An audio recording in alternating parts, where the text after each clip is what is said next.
Assalamualaikum warahmatullahi wabarakatuh.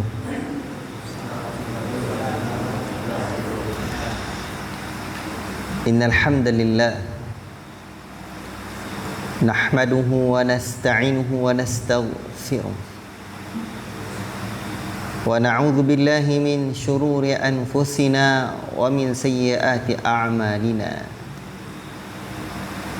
Man yahdihillahu fala mudilla lahu wa man yudlil fala hadiya lahu. Ashhadu an la ilaha illallah wahdahu la syarika lahu wa ashhadu anna Muhammadan abduhu wa rasuluh. Ya ayyuhalladzina amanu taqullaha haqqa tuqatih wa la tamutunna illa wa antum muslimun. Ya ayyuhan nasu taqu rabbakumul ladzi khalaqakum min nafsin wahidah wa khalaqa minha zawjaha wa batha minhuma rijalan katsiran wa nisaa'a wattaqullaha alladzi tasaaluna bihi wal arham innallaha kana 'alaikum raqiba. Ya ayyuhalladzina amanu taqullaha wa qulu qawlan sadida yuslih lakum a'malakum wa yaghfir lakum dhunubakum wa man yuti'illaha wa rasulahu faqad faza fawzan 'azima. Amma ba'd, fa inna asqal hadithi kitabullah wa khairal hadi hadi Muhammadin sallallahu alaihi wasallam wa syarrul umur muhdatsatuha wa kullu muhdatsatin bid'atun wa kullu bid'atin dhalalatun wa kullu dhalalatin finnar. Ayyuhal ikhwah, para talabatul ilmi sekalian yang dirahmati oleh Allah Subhanahu wa taala dan disayangi Rasulullah sallallahu alaihi wasallam. Kita lanjutkan apa yang disebutkan oleh Al-Imam Az-Zarnuji rahimahullahu ta'ala. Kita masih di dalam bab tentang perkara faslun fima yajlibur rizqa wa fima yamna'u wa ma yazidu fil umri wa ma yanqus. Tentang perkara-perkara yang mendatangkan rizki dan yang menghambatnya, serta yang menambah umur dan menguranginya. Pembahasan kita tadi adalah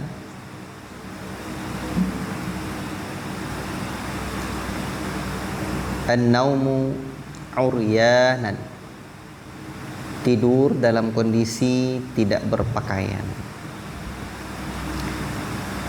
Para talabatul ilmi yang dirahmati oleh Allah Subhanahu wa taala dan sayyidina Rasulullah sallallahu alaihi wasallam. Tadi kita bahas, tapi saya ulangi dan sedikit saya mungkin tambahkan fawaid dari sisi narasi yang lain. Para ulama fikih telah berbeda pendapat mengenai menutup aurat di tempat yang sepi saat seseorang sedang sendirian, fi al-khalwah. Dan di sini ada dua perbedaan pendapat para ulama. Boleh tidak berpakaian. Ada yang mengatakan wajib, artinya tetap berdosa jika bertelanjang bulat saat sendirian tanpa adanya hajat, keperluan yang dibenarkan syariat seperti mandi dan buang air. Dan ini adalah pendapat mazhab Syafi'i, Hambali, Hanafi, berarti ini jumhur ulama, mayoritas ulama. Ada pendapat yang kedua menyatakan hukumnya sunnah mandub. Artinya menurut pendapat ini, menutup aurat saat sendirian tidak sampai membuat orang itu berdosa, dan ini pendapat mazhab Maliki. Dan belakangan sebenarnya ini juga yang diikuti oleh Al-Imam Al-Albani rahimahullahu ta'ala. Wallahu ta'ala a'lam. Al-Imam An-Nawawi rahimahullahu ta'ala mengatakan, wa amma kashfur rajuli auratahu fi halil khalwah, adapun seorang lelaki yang membuka auratnya dalam kondisi sendirian, la yarahu adamiyun, yang tidak dilihat oleh manusia lain,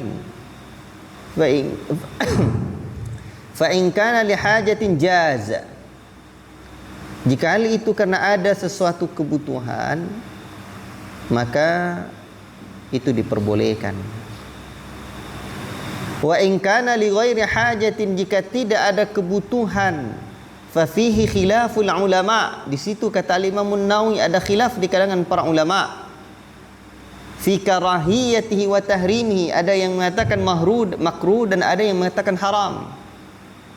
Wal asahhu indana annahu haramun, kata Al-Imam An-Nawawi, yang pendapat yang sahih, paling sahih di kalangan mazhab kami adalah haram, sebagaimana yang beliau jelaskan dalam Al-Minhaj Syarah Sahih Muslim di jilid yang keempat halaman 332.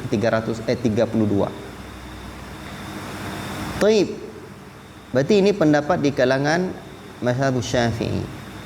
Dalam kitab Al-Mawsu'ah Al-Fiqhiyah Al-Kuwaitiyah itu disebutkan, kama yajibu satrul aurati an a'yunin nas, sebagaimana wajib hukumnya menutup aurat dari pandangan manusia, yajibu kadzalika satruha walau kana al-insanu fi khalwatin, maka demikian juga wajib hukumnya menutup aurat tersebut meskipun seseorang sedang sendirian. Ai fi makanin khalin minan nas, yaitu di tempat yang sepi dari jangkauan pandangan manusia. Wal qaulu bil wujubi huwal madhhabul hanafiyyah, dan pendapat yang mengatakan wajib adalah madhabnya Hanafi ala sahih, ya, dalam pandangan yang sahih yang kuat. Wa huwa madhhabus Syafi'iyyah wal Hanabila, ini pendapatnya Syafi'iyah dan Hanabila. Wa qala al-Malikiyah, adapun Maliki mengatakan yundabu satrul aurati fil khalwa, disunahkan menutup aurat sedang sendirian. Baik, berarti kalau menurut Malikiyah tidak. Jadi pendapat yang banyak para ulama, mayoritas ulama, hukum asal dalam tidak berpakaian saat sendirian adalah haram. Kemudian mereka memberikan pengecualian dalam beberapa kondisi tertentu yang di dalamnya boleh berkelakar. Di antara ulama ada yang meluaskan batasan pengecualian ini, dan ada pula yang mempersempitnya. Makanya kita dapat dalam kitab-kitab fikih, misalkan dalam Hasyiah Ibnu Abidin dalam mazhab Hanafi, salah satu kitab mazhab Hanafi, itu dijelaskan kecuali jika ada tujuan yang benar seperti buang air besar dan istinja. Begitu pula menanggalkan pakaian untuk mandi sendirian, ya, dan seterusnya. Ikhwati fillah.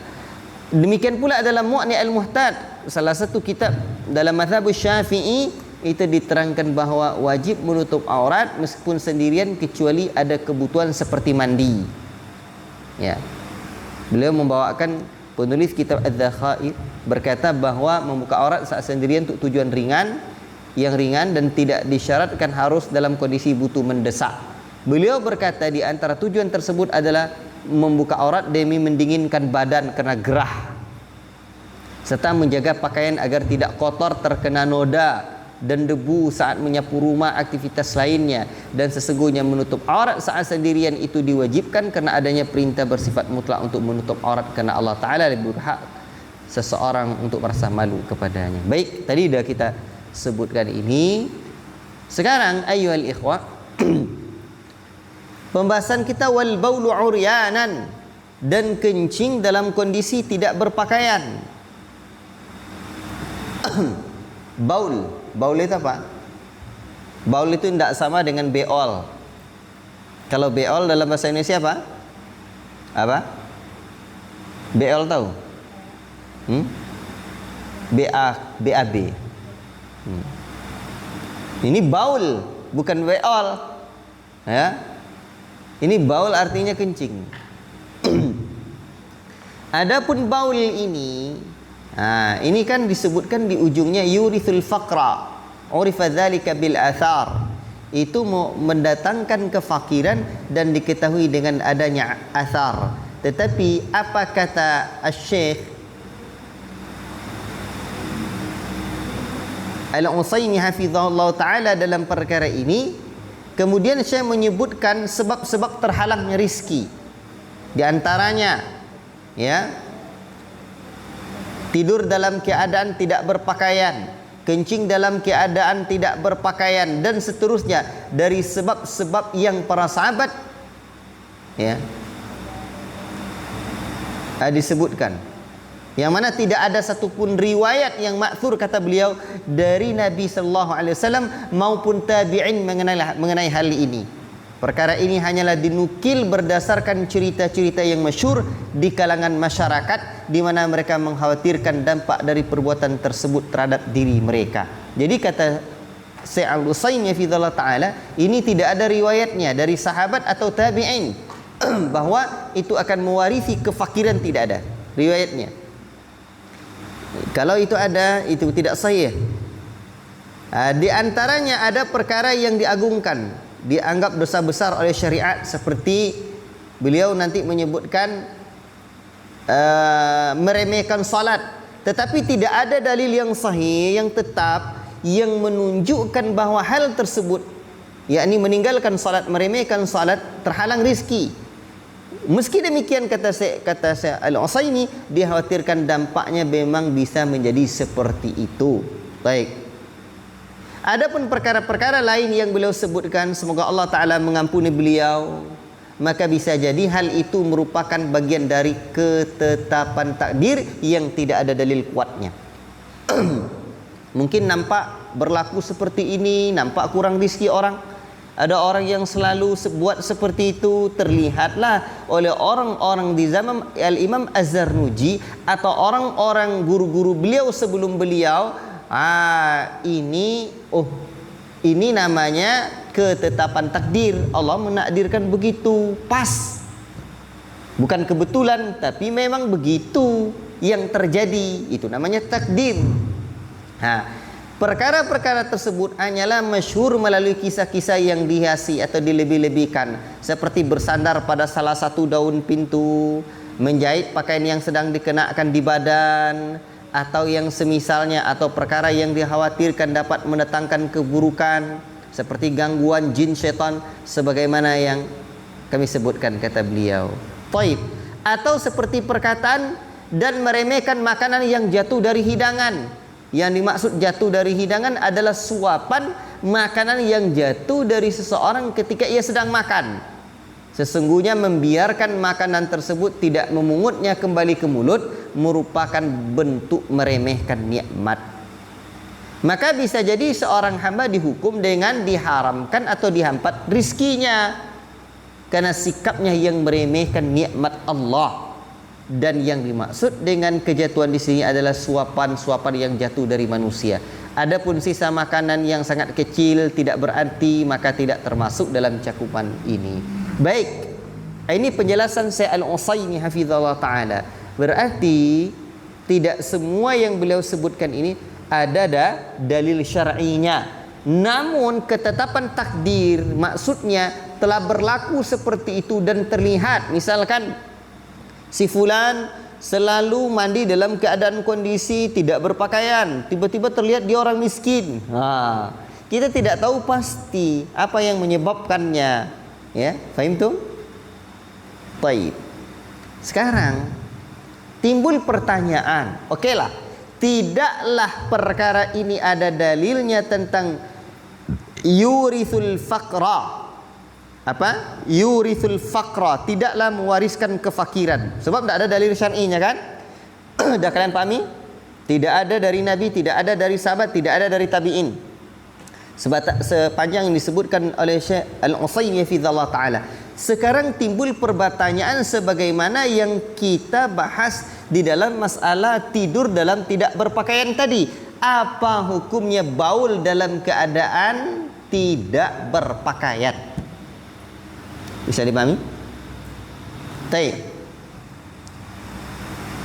Kira-kira orang kalau pergi buang hajat itu langsung buka pakaian semua, ada nggak? Hah? Kecuali mandi kan? Baik. Maka sekarang coba kita lihat bagaimana penjelasan para ulama tentang hukum mandi dalam kondisi tidak berpakaian. Bisa dipahami? Kita berpindah sedikit dari apa yang disebutkan oleh Al-Imam Az-Zarnuji tentang hukum. Di sini kan tentang baul, tentang kencing dalam keadaan kondisi telanjang, itu mewarisi kefakiran, ternyata tidak ada dalilnya. Pertanyaan kita, ada tidak ada orang yang sekarang ini, entah kalau dulu ya, orang begitu buang air kecil langsung buka pakaian atau telanjang. Ada tidak? Jarang kan? Ada, tapi jarang. Namun yang sering adalah mandi dalam kondisi tidak berpakaian. Sekarang pertanyaannya, apa hukumnya mandi dalam kondisi tidak berpakaian seperti itu? Para talabatul ilmi yang dirahmati oleh Allah Subhanahu wa taala, di sini ada pembahasan para ulama fikih. Ya. Al-istitar hinal iqtisal, menutup aurat ketika mandi. Ini ada beberapa kondisi, ya. Jadi ada beberapa kondisi. Kondisi yang pertama, mandi di hadapan orang yang haram melihat aurat kita. Mandi di hadapan orang yang haram melihat aurat kita. Tunggu. Yang kedua, mandi di hadapan pasangan yang sah, berarti suami atau istri. Yang ketiga, mandi sendirian di tempat yang sunyi, tertutup, yaitu fi al-khalwah atau munfaridan. Mandi sendirian. Ada 3 kondisi. Apa hukumnya? Mari kita tengok penjelasan fikihnya. Baik. Kalian paham apa yang saya maksud ini? Baik. Sekarang ikhwati fillah, barakallahu fikum. Istitar, menutup ya pakaian, menutup aurat. Maka 3 kondisi ini mari dipahami dengan baik. Yang pertama tadi apa? Yang pertama tadi apa? Wajib menutup diri ketika ada orang lain.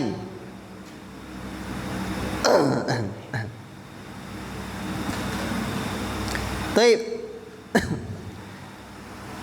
Yang pertama, wujubul istitar amman la yahillu lahu an-nazar ilaihi, yaitu wajib menutup diri dari orang yang tidak halal melihat auratnya.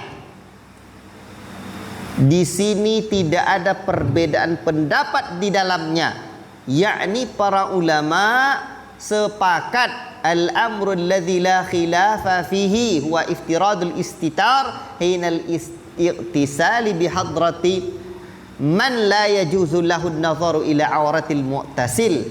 Di sini wajib hukumnya menutup diri ketika mandi di hadapan orang yang tidak boleh melihat aurat orang yang mandi tersebut. Apa dasarnya? Karena Nabi mengatakan ihfaz aurataka illa min zaujatika aw ma malakat yaminuka. Jagalah auratmu kecuali dari istrimu atau budak perempuan yang kamu miliki. Bisa dipahami? Jelas? Berarti tidak ada perbedaan pendapat. Kalau mandi di hadapan orang lain. Sebentar, kamu halal nggak dilihat auratmu oleh si fulan? Auratmu mana? Taib. Antara besar dan berarti haram. Mati mandi haram. Yang lain juga berarti kan? Ini kondisi mandi ini kan ada hajat ya. Taib. Tapi lihat. Dan ini saya sebutkan dalam kitab Al-Mawsu'ah Al-Fiqhiyah Al-Kuwaitiyah. Taib. Ikhwati fillah, barakallahu fiikum.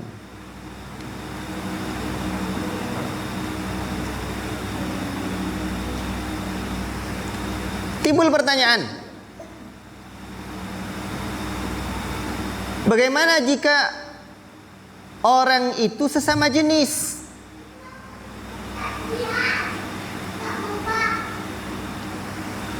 Jika seseorang tidak mungkin mandi, melainkan harus membuka auratnya di hadapan salah satu dari mereka, yakni sesama jenis, maka ulama Hanafi menegaskan bahwa aurat pada kondisi seperti itu tidak menggugurkan kewajiban mandi. Dia wajib mandi. Dalam kondisi mandi wajib. Lalu tidak bisa dia mandi kecuali membuka aurat. Maka apabila ia seorang laki-laki di antara kaum laki-laki, dia tetap mandi ya. Tidak menggugurkan mandinya. Sebab mandi itu wajib atasnya. Maka kondisi kalau sesama jenis lelaki saja di sana, maka tingkat dosanya lebih ringan daripada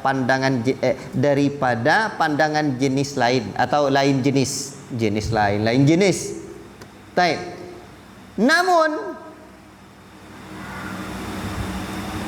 sesungguhnya mandi wajib hukumnya adalah fardu, maka ibadah fardu tersebut tidak boleh ditinggalkan karena hanya terpaksa membuka aurat. Nah, tapi tentu diutamakan untuk menutupnya. Adapun jika kondisinya seorang wanita di antara kaum lelaki, itu beda. Atau seorang laki-laki di antara kaum wanita. Ya. Maka mereka tidak boleh membuka auratnya untuk mandi, sebaliknya mereka harus beralih ke tayamum. Jadi kalau ini wajib mandi, tidak bisa mandi air di situ ada. Maka dalam kitab Mawsu'ah Al-Fiqhiyah Al-Kuwaitiyah ini sebutkan itu tidak boleh dia mandi. Ini perempuan ini semuanya. Tiba-tiba dia mandi, bukaannya auratnya. Terbuka auratnya tidak bisa, kondisinya terbuka aurat, misalkan ada situasinya, sikonnya, maka dia tak beralih aja ke tayamum. Bisa paham? Atau perempuan terbuka auratnya, jangan mandi. Nah, inilah kacaunya kalau mandi-mandi di sungai kan. Faham tuh?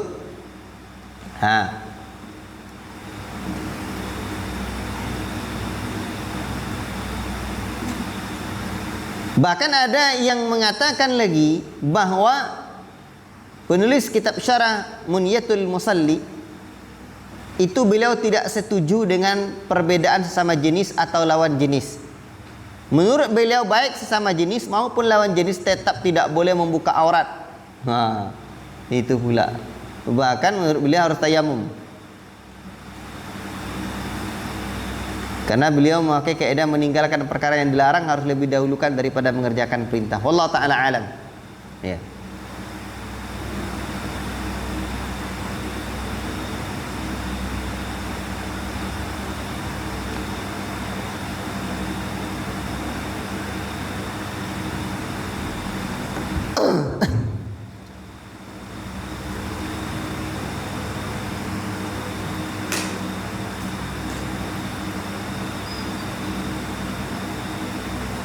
Dan demikian juga di sini disebutkan, dan kesimpulan yang diambil dari perkataan ulama mazhab Maliki dan mazhab Syafi'i adalah seandainya pelaksanaan bersuci menggunakan air mandi berisiko mengakibatkan terbukanya aurat di depan orang lain, maka harus beralih menggunakan tayamum. Karena dua alasan. Kewajiban mutu aurat tidak ada pengganti asalnya. Adapun bersuci ada penggantinya, yaitu tayamum. Baik. Di mana generasi salaf, para sahabat dan tabi'in, mereka tegas. Di mana ulama salaf dan imam mazhab yang empat sangat tegas dalam melarang seseorang memasuki tempat pemandian umum, al-hammam, kecuali dengan memakai kain penutup mi'zar atau sarung. Ya. Ibnu Abi Syaibah telah meriwayatkan beberapa asar mengenai masalah ini dari Ali bin Abi Thalib dan seterusnya. Ketegasan ini bahkan sampai pada tingkat di mana Umar bin Khattab pernah menulis surat perintah. Kata Umar, la yadkhulanna ahadukumul hammama illa bimi'zar. Kata Umar bin Khattab radhiyallahu taala anhu, afwan, Umar bin Abdul Aziz. Umar bin Khattab ni, jangan sekali-kali seorang memasuki tempat pemandian umum kecuali melainkan harus memakai kain penutup basahan. Faham tu? Nah, jangan pakai kolor aja kalian nanti. Ha? Ya, tidak boleh. Begitu pula dengan Umar bin Abdul Aziz. Beliau pernah menulis surat kepada gubernurnya di kota Basrah. Amma ba'd. Kata beliau, famur man qibalaka alla yadkhulul hammama illa bimi'zar. Bayangkan, ini seorang pemimpin memperhatikan rakyatnya sampai sedetail seperti ini dalam menjaga aurat mereka. Perintahkanlah orang-orang di wilayahmu agar mereka tidak memasuki tempat pemandian umum kecuali dengan memakai kain penutup. Jangan buka-buka aurat. Ini sudahlah dek kuak tambah lalai apa? Tidak berpakaian, tidak menutupi aurat. Itu makin kacau. Baik. Bahkan beliau pun menerapkan sanksi hukum yang membuat jera bagi siapa saja yang nekat masuk pemandian umum tanpa kain penutup, serta hukuman bagi pemilik pemandian umum yang mengizinkannya masuk. Diriwayatkan dari Ubadah, ia berkata, aku melihat sendiri Umar bin Abdul Aziz memukul pemilik pemandian umum dan orang yang masukinya tanpa mengenakan kain sarung atau izar. Bayangkan Umar bin Khattab menghukumnya. Bisa dipahami ini? Beliau ini, kata Ubadah, ra'aitu Umar bin Abdul Aziz yadribu sahibal hammami wa man dakhalahu bighairi izar. Jadi beliau pukul. Itu terlihat oleh Ubadah. La ilaha illallah. Udah selesai ni. Berarti poin kondisi yang pertama dah selesai. Apa tadi kondisinya? Mandi, menutup aurat ketika mandi di saat terlihat oleh orang lain yang tidak halal melihat auratnya. Khulasatul kalam tidak boleh. Jaga aurat. Sekarang apa yang kedua? Kondisi yang kedua tadi apa? Tafadhal. Apa tadi kondisi yang kedua? Menutup diri saat mandi di hadapan suami istri. Al-ististarul mu'tasil bihuduri zaujah. Ya. Menutup diri aurat orang yang mandi di hadapan istrinya. Dan di sini ya ikhwan, mimma la khilafa fihi aidan anna likulli wahidin minaz zawjain an yaqtasila bi huduril akhar wa huwa badil aura lil haditsil mutaqaddim. Baik. Di sini tidak ada pula perbedaan pendapat di dalamnya, yakni telah disepakati bahwa masing-masing dari suami istri boleh mandi di hadapan pasangannya dalam keadaan auratnya terlihat. Jagalah auratmu kecuali berdasarkan hadis sebelumnya. Apa hadisnya itu? Apa Didi? La didilakan tu. Ihfaz aurataka illa min zaujatika aw ma malakat yaminuka. Jagalah auratmu kecuali kepada istrimu atau budak perempuan milikmu. Sebagaimana juga hadis Aisyah, Beliau berkata, dahulu aku pernah mandi bersama Nabi sallallahu alaihi wasallam dalam satu wadah yang sama dari bejana yang disebut dengan al-far. Wallahu taala alam bissawab. Sekarang kondisi yang ketiga. Apa kondisi yang ketiga? Di sini al-istitarul mu'tasili munfaridan, menutup aurat orang yang mandi sendirian. Orang mandi sendirian gimana? Ulama madhab Hanafi, Maliki, Syafi'i dan Hambali berpendapat bahwa boleh hukumnya bagi seorang yang sendirian untuk mandi dalam keadaan telanjang bulat. Mereka mengambil dalil atas hal tersebut dari riwayat Imam Bukhari dan Abu Hurairah radhiyallahu anhu dari Nabi sallallahu alaihi wasallam bersabda, dan ini hadis yang panjang di mana ikhwati fillah barakallahu fikum, dahulu Bani Israel, ini riwayatnya begini, kanu Bani Israel ya'tasiluna uratan. Ya, saya bacakan artinya bahwa dahulu Bani Israel terbiasa mandi bersama dalam keadaan telanjang, sehingga sebagian mereka melihat aurat sebagian yang lain. Sedangkan Musa selalu mandi sendirian.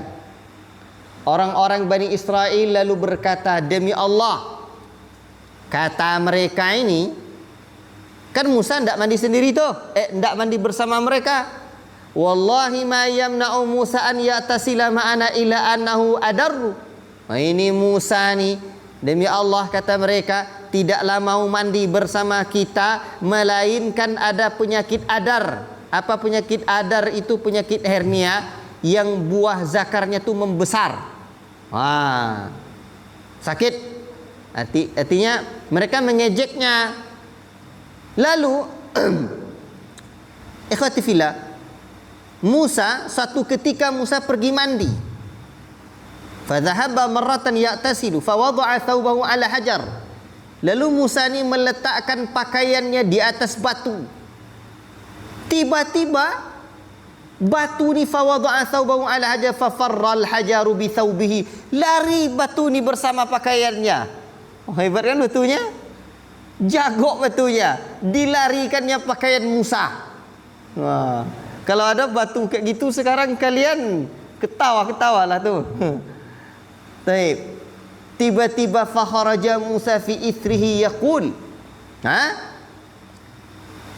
Ikhwati fillah, Musa ni keluar sambil mengejar pakaiannya. Dikejarnya pakaiannya ni. Thawbi ya hajar, pakaianku wahai batu. Wahai batu, mana pakaianku, kan begitu. Hatta nazara Banu Israil ila Musa. Kan dikejarnya nih. Tiba-tiba Banu Israel tengok Musa tidak dalam kondisi berpakaian alias telanjang bulat.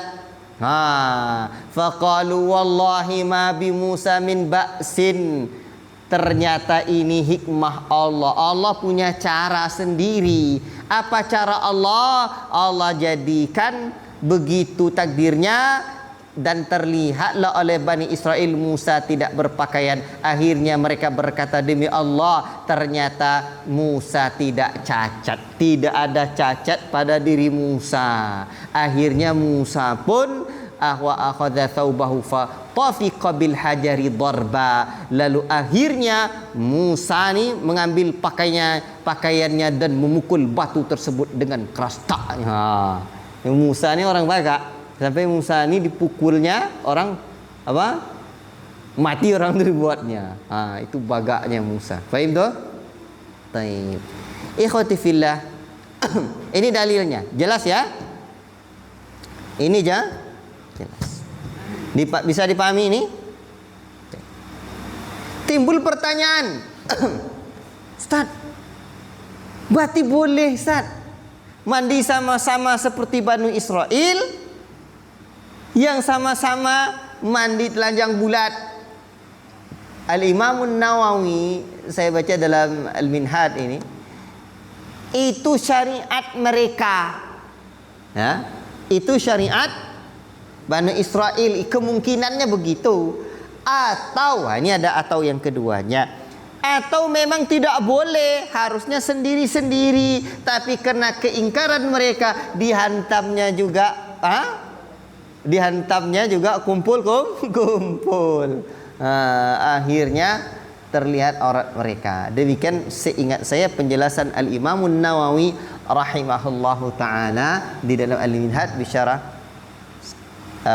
Sahih Muslim li Ibn al-Hajjaj, ya. Bukan Ibn al-Hajjaj, karyanya Imam Muslim.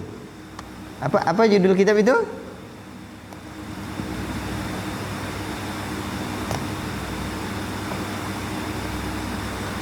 Ya, di dalam kitab Al-Minhaj, ya. Baik.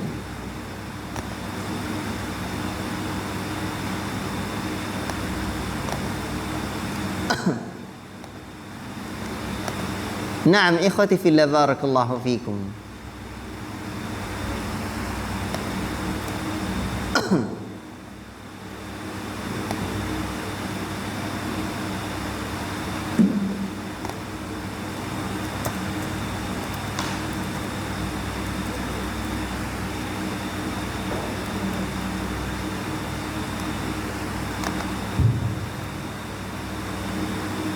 Ya, Al-Minhaj fi syarah Sahih Muslim bin Al-Hajjaj. Baik. Ikhwati fillah, barakallahu fikum. Naam.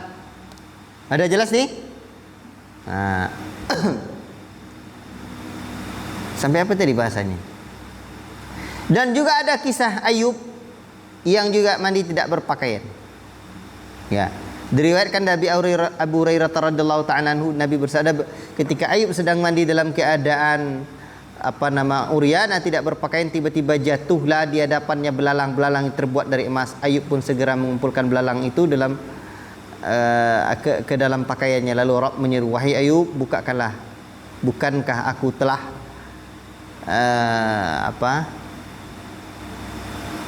bukankah aku telah mencukupimu dari apa yang kamu lihat sekarang? Nabi Ayub pun membawa benar demi keagunganmu, namun aku tidak pernah merasa cukup dari keberkahan. Rasul menceritakan kisah tersebut kepada kita tanpa ada pengingkaran terhadap tindakan mandi tidak berpakaiannya Ayub. Maka kisah ini menjadi dalil atas bolehnya mandi saat sendirian, karena berlaku kaidah syariat umat sebelum kita begini. Li'anna syara'a man qablana syar'un lana illa idza lam yarid fi syar'ina ma yukhalifuhu. Jadi ini kaidahnya, syariat umat sebelum kita merupakan syariat bagi kita juga selama tidak ada dalil dalam syariat kita yang menyelisihinya. Baik. Namun begini,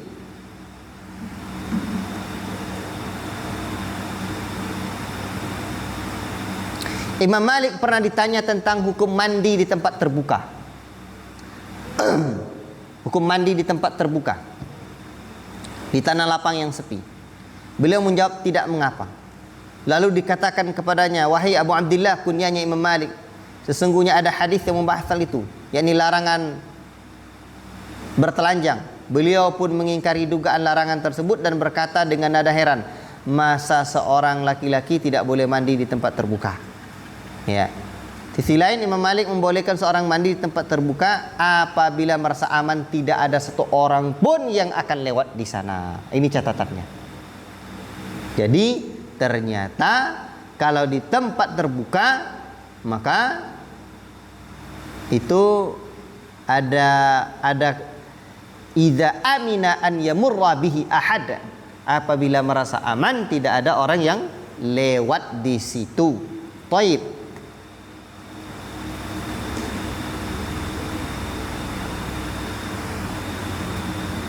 Jadi orang yang mengatakan boleh ini, mereka alasannya begini, syariat menetapkan kewajiban menutup aurat dari pandangan makhluk yang berwujud manusia, yakni Bani Adam, bukan dari malaikat.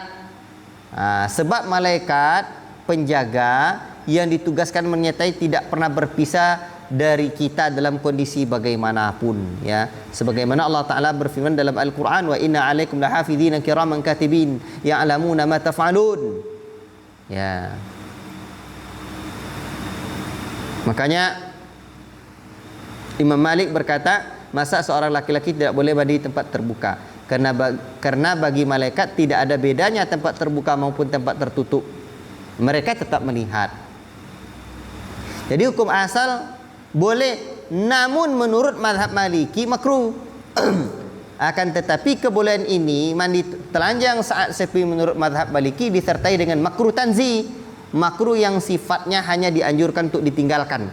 Oleh sebab itu tetap disunahkan baginya untuk menutup tubuh. Taib. Namun ikhwati fillah barakallahu fikum, begini, para ulama tetap menyebutkan dalam hal ini seperti yang sebelumnya, di mana riwayat tentang adanya sahabat yang bertanya kepada Nabi sallallahu alaihi wasallam, bagaimana kalau sendiri ya Rasulullah? Salah seorang dari kita sendirian, khalian, bagaimana ya Rasulullah? Maka Rasul mengatakan, "Fallahu ahaqqu an yustahya minhu minan nas." Maka Allah lebih berhak seorang merasa malu kepadanya daripada manusia. Jadi ini bahkan pendapat Abdurrahman bin Abi Layla mewajibkan, ya. Seorang ulama fikih dari kalangan tabi'in berpendapat tentang wajibnya menutup diri aurat ketika mandi meskipun seseorang sedang berada di tempat yang sunyi sendirian. Apa dalilnya beliau?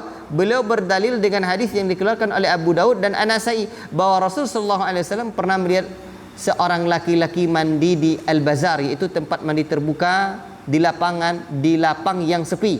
Lalu beliau naik ke atas mimbar memuji Allah, menyanjungnya, kemudian bersabda, Innallaha azza wa jalla halimun hayyun sittir. Sesungguhnya Allah Maha lembut, Maha pemalu dan Maha menutup.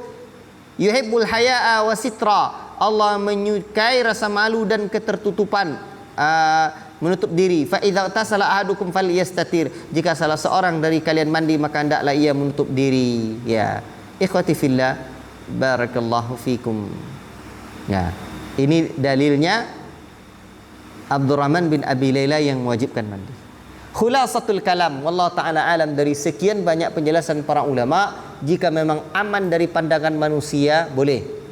Namun apalagi hukum kebolehan itu kalau dalam kamar mandi. Namun tetap lebih utama dan termasuk nilai adab kalau itu berpakaian berdasarkan atau pakai basahan berdasarkan hadis Nabi sallallahu alaihi wasallam mengatakan, fallahu ahaqqu an yustahya minhu minan nas. Allah lebih berhak untuk seseorang itu merasa malu kepadanya daripada manusia lain. Bisa dipahami? Sudah ngerti ini? Baik. Berarti khulasatul kalam boleh apabila aman dari pandangan manusia, namun lebih utama juga pakai basahan atau pakai pakaian. Wallahu taala a'lamu bis-shawab. Ya.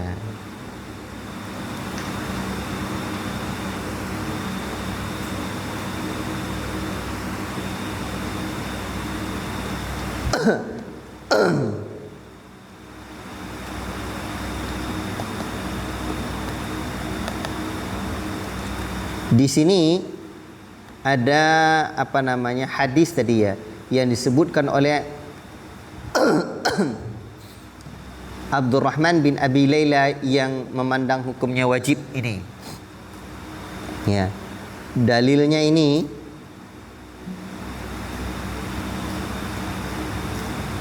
Innallaha hayyun sittirun yuhibbul haya wa tasatturu fa idza tasala wa tasatturu fa idza tasala ahadukum falyastatir.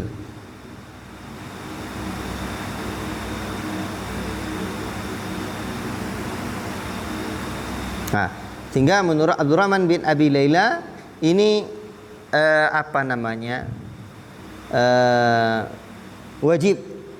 Maka seingat saya ya bahwa si Al-Albani rahimahullah taala memandang ini kalau di tempat yang lapang berdasarkan hadis ini, karena kebolehan ini, kalau berdalil dari pendapatnya Nabi Musa, mandi sendirian, ya, apa namanya ya, itu berarti kan boleh begitu ya.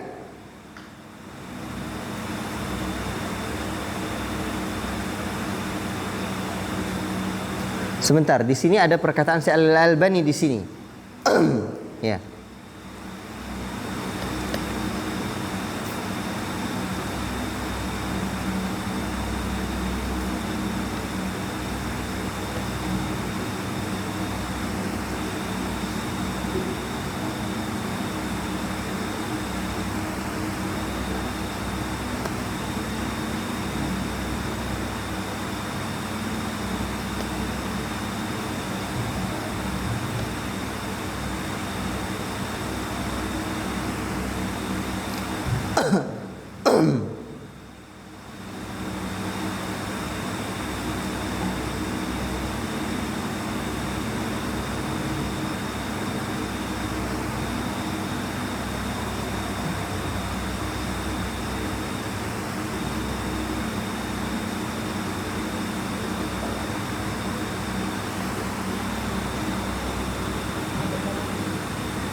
Baik, ini pandangan Syekh Al-Albani rahimahullah taala.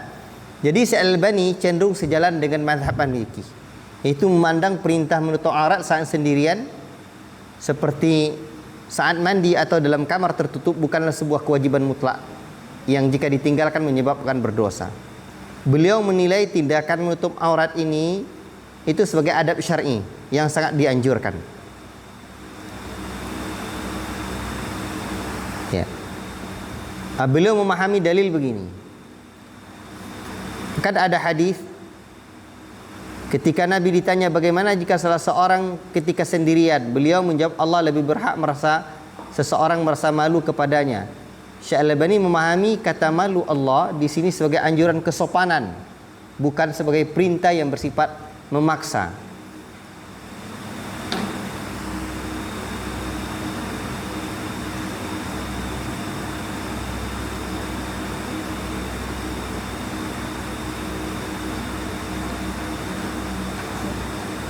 Baik, sobat, saya cek lagi ya. Tadi saya sempat membaca ada pernyataan Syekh Al-Albani, cuman belum sempat saya pindahkan ke tulisan saya tadi. Sekarang saya tidak jumpai di mana cara argumennya Syekh Al-Albani rahimahullah taala dalam hal ini. Namun khulasatul kalam bahwa para ulama sepakat lebih utama memakai apa? Memakai basahan. Bisa dipahami ya. Nah, Cuman yang jelas bahwa kalaulah itu memang mengkhawatirkan tertutup dari pandangan, itu hati-hati. Baik. Nah, kita lanjutkan.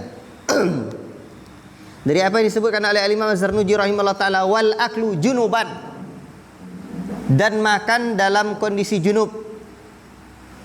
Taib. Ikhwati fillah, barakallahu fikum. Kalau seperti itu, kita juga kembali kepada apa namanya? Apa yang disebutkan oleh Syekh Al-Utsaimin hafizallahu taala tadi dulu. Yurithul faqrah ini tidak ada dasarnya. Dalil syar'inya mewariskan atau mendatangkan kefakiran itu tidak ada asalnya. Tidak ada asalnya. Ikhwati fillah, barakallahu fikum. Sekarang timbul pertanyaan dulu. Apa pertanyaannya? Ma ma'nal janabah? Apa yang dimaksud dengan janabah di sini? Baik. Sebelum kita membahas lagi tentang hukum-hukum, tentu juga kita bahas dulu makna janabah itu sendiri apa, biar kita paham betul, ya.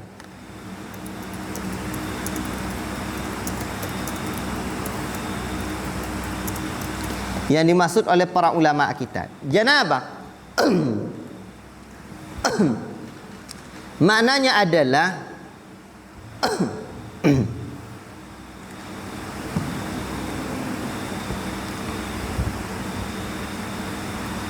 menurut syariat huwa nuzulul mani bi syahwatin aw hudutsu jima'in.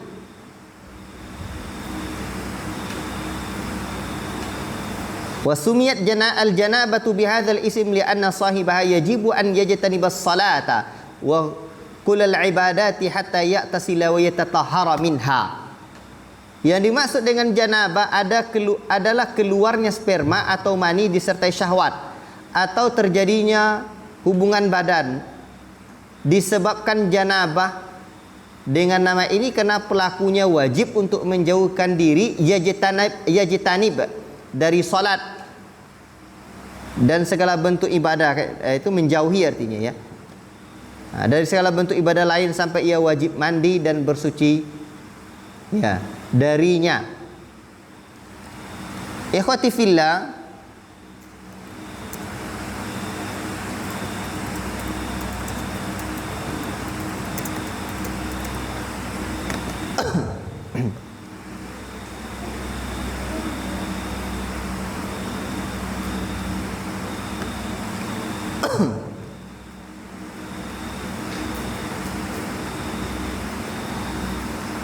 janabah ini disebut dengan hadas besar. Hadas itu ada dua, ada hadas kecil, ada hadas besar.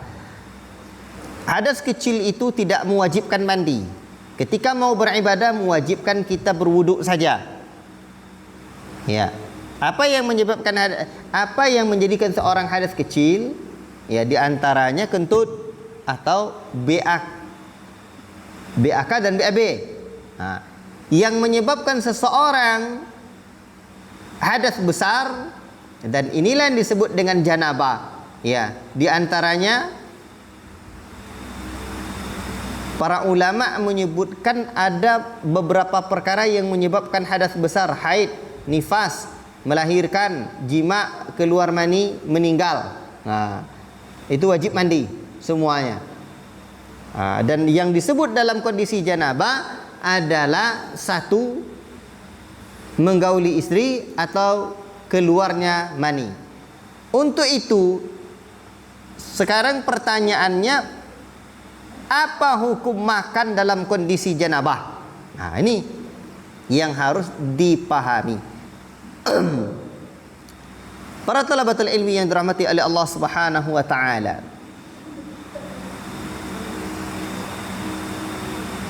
makan dalam keadaan janabah, ya, ini beredar di kalangan kaum muslimin.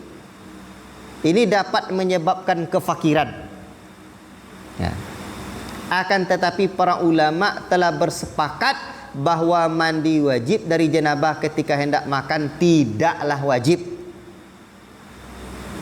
melainkan termasuk bagian dari sunnah untuk berwuduk terlebih dahulu sebelum makan. Dalil-dalil sunnahnya berwuduk sebelum makan dan minum.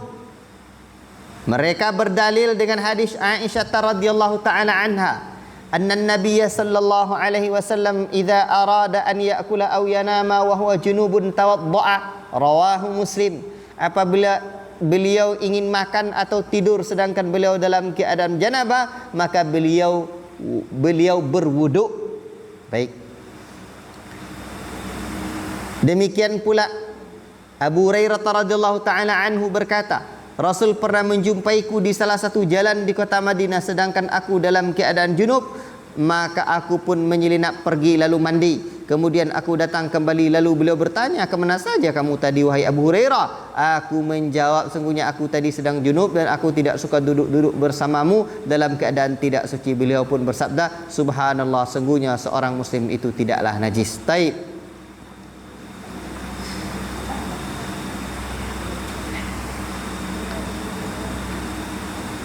Dan waqala Sayyiduna Ammar bin Yasir anna Nabi sallallahu alaihi wasallam rakhasa lil junub idza akala aw syariba aw nama an yatawaddaa.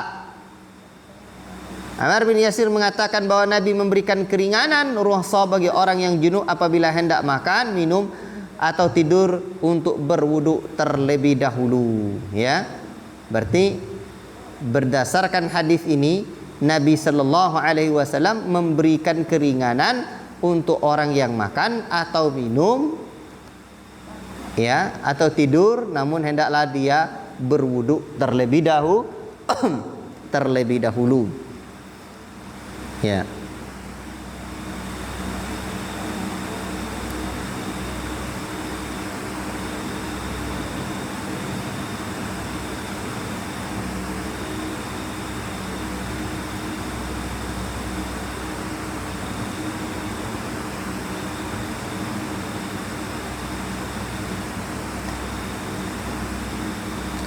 Ini di dalam kitab-kitab para ulama ini juga disebutkan, seperti Al-Imam Abu Dawud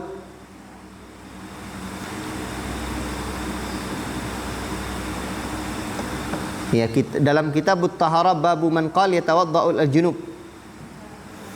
Baik. Cuman di sini sebutkan ada sanadnya dhaif. Liinqita'ihi Yahya bin Ya'mar, karena dia tidak berjumpa dengan Ammar bin Yasir. Baik.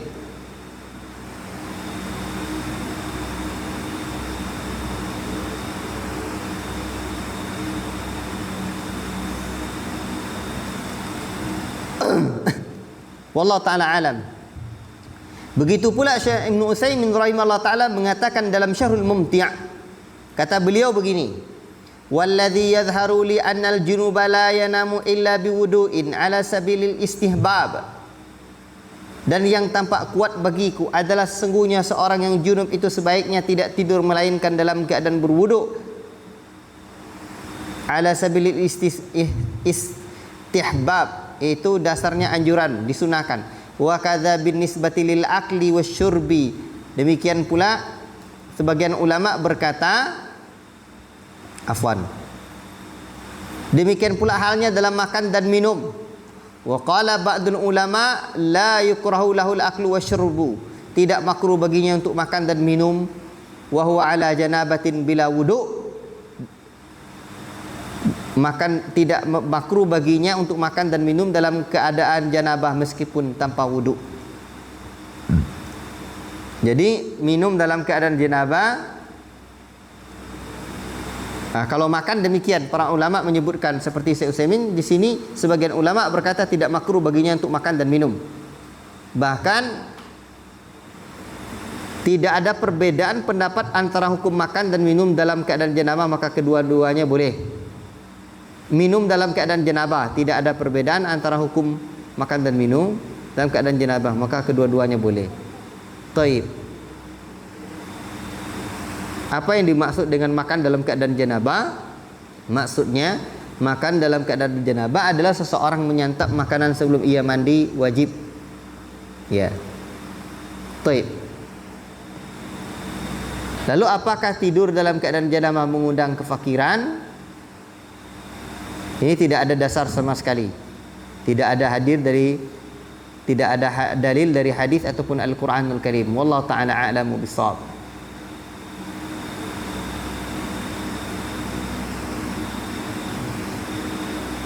Wallahu taala a'lam bissawab. Berarti apa hukumnya? Dianjurkan berwudu. Tetapi tidak haram. Bisa dipahami ya? Nah, ini tentang hukumnya. Adapun yurithul faqra ini tidak ada dasarnya, seperti penjelasan para ulama dan juga Syekh Al-Utsaimin hafizahullahu taala. Wallahu taala a'lam.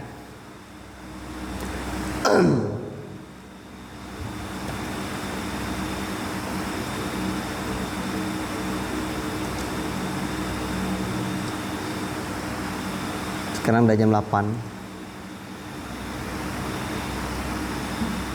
Ya sudah, sabar dulu ya. Artinya kita pelan-pelan dulu baca dan ambil fawaidnya. Ya. Tinggal besok lagi apa? Di sini wal aklu muttaki'an ala janbin.